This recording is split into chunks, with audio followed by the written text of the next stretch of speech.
Good morning, good morning, good morning, my brothers and sisters. Good morning, and welcome back to another Good Morning Grief devotion. It's your boy, Pastor Corey Allen Duncan Sr. Excited to have this wonderful opportunity to come to you today to lead you in a very special way in today's Good Morning Grief devotion. This is the daily grief devotion that is strategically designed to help you to navigate through your grief one day at a time. What is grief? I'm so glad you asked. Grief, my brothers and sisters, it is the natural, normal, and necessary response to loss, change, and transition that results in the expressions of feelings and emotions. Grief is what you feel on the inside. Mourning is what you reveal on the outside. Therefore, we don't suppress it, but we express it. We don't ignore it, but we explore it. We don't conceal it, but we reveal it. We don't lock it up, but we let it out. And that's why we shout good morning, because mourning is a good thing. And I'm so happy to have this wonderful opportunity to lead you today in a very special way in today's grief devotion. Today, my brothers and sisters, is day 113. And we're going to talk about it's the missing that's the hardest. It's the missing that's the hardest. My grief challenges me in lots of ways, but missing the person who died is probably the hardest. The knowing that they're no longer here, the empty chair where they should be at the dinner table, the hand I can no longer hold. Instead of their presence, there's an emptiness. That emptiness is horrible. It can be filled with anyone or anything else. My brothers and sisters, can I get a witness here? That it is the missing that is the hardest. When you have a rhythm, when you have a routine, when you have relationships with people that you see on an ongoing basis, and now all of a sudden they're no longer here, and that rhythm has been altered, that routine is forever different. That relationship that you once have, you don't have the benefits of connecting or seeing or hearing that voice, seeing that smile, feeling their energy, getting that hug, their warmth, that love. It's the missing. Those are the things that you miss that are the hardest. Just look at the things that they point out, right? Knowing that they're no longer here. Just trying to wrap your mind around the fact that they are no longer here, right? I told you the first my father died in December, and so it was I think it was Memorial Day. There's three official barbecue days for the summer: Memorial Day, 4th of July, and Labor Day. I mean, you can barbecue anytime. It's always permissible, right? But those are like the official ones. And that first official one after my pops died, because I would always cook out, and people would always come to my house.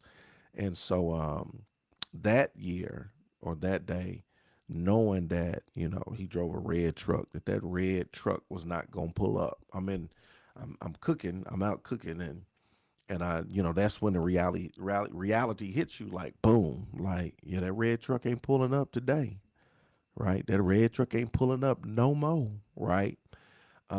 It's the missing that's the hardest.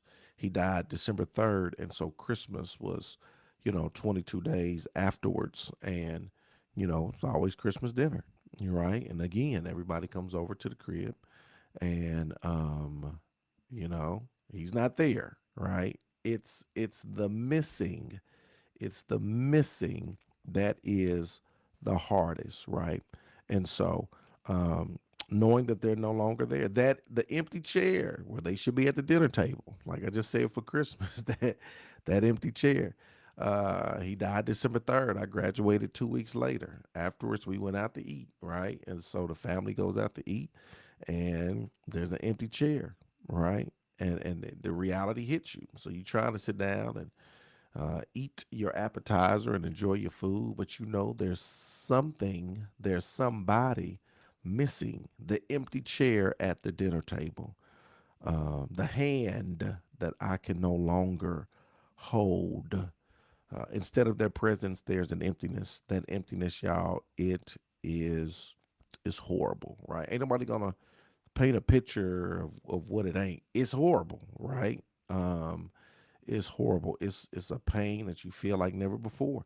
And whether it's a parent, whether it's a spouse, whether it's a child, whether it's a grandchild, a sibling, or whatever the case may be, auntie, uncle, cousin, it's horrible, and it can't be filled with anyone or anything else. It can't be filled. Like nothing can take his place. Nobody can take his place. And sure, we grieve, we mourn. There's things that we do to cope, this, that, and the other. But like nothing can take its place, right? So what do we do with it? How do we navigate through that? Yet I'm having to befriend the missing. I'm having to make the missing part of my ongoing life. It's so hard. It's horrible and it's hard.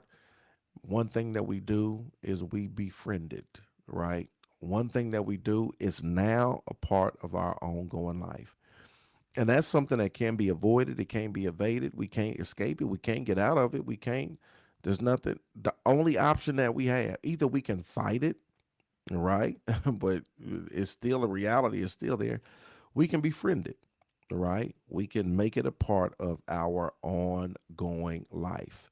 It helps to remember that the missing is love. And even though my precious person is no longer here for me to love in person, I can still talk about the love. I can still write about the love. I can still include the love in daily and special day rituals. I can still act on the love.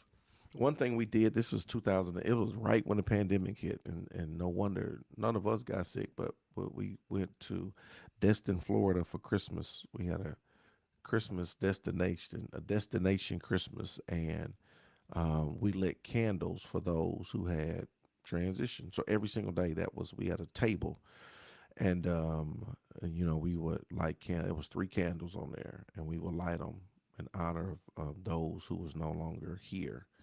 And that's part of the love that we had. That's part of we wanted them to be present, you know, um, in a way. And so that was something, it was a ritual that we did daily, just to like, yo, they here with us, right? And so, in remembrance of them. And so then every day you'll be amazed because every day when you walk past, you see it, you see the candle flickering. It's a reminder, right? You like, yep, yo, that's dope. Yep, hey, they hear. It's a reminder. It was a ritual. It was a reminder, and we would share the love, and tell the story, and talk about, them, and share stories. And so it was something that was very beneficial and therapeutic for us. Helps to remember that the missing is love, and even though my precious person is no longer here for me to love in person, I can still talk about the love. I can still write about the love. I can still include the love in daily and special day rituals. I can still act on the love. Here it is. Here's the final thought. I continue to live and love deeply, and I continue to miss you. I continue to live and love deeply, and I continue to miss you. Today, my brothers and sisters, is day 113. It's the missing. That's the hardest part. It's the missing. That's the hardest part. Questions, comments, if you got them, I'll take them. I hope it was a blessing to you on today. Questions, comments, if you got them, I'll take them. Questions, comments. I know y'all get a little quiet on here. Hope y'all are had a wonderful weekend, and hope y'all are preparing to have a marvelous Monday and a wonderful week. This week, preparation. We're still gonna do something for Mother's Day, y'all. I'm just trying to finalize some stuff, and hopefully that'll be locked in this week, and I'll let you know. So you can sign up, register, be a part of what we got going on.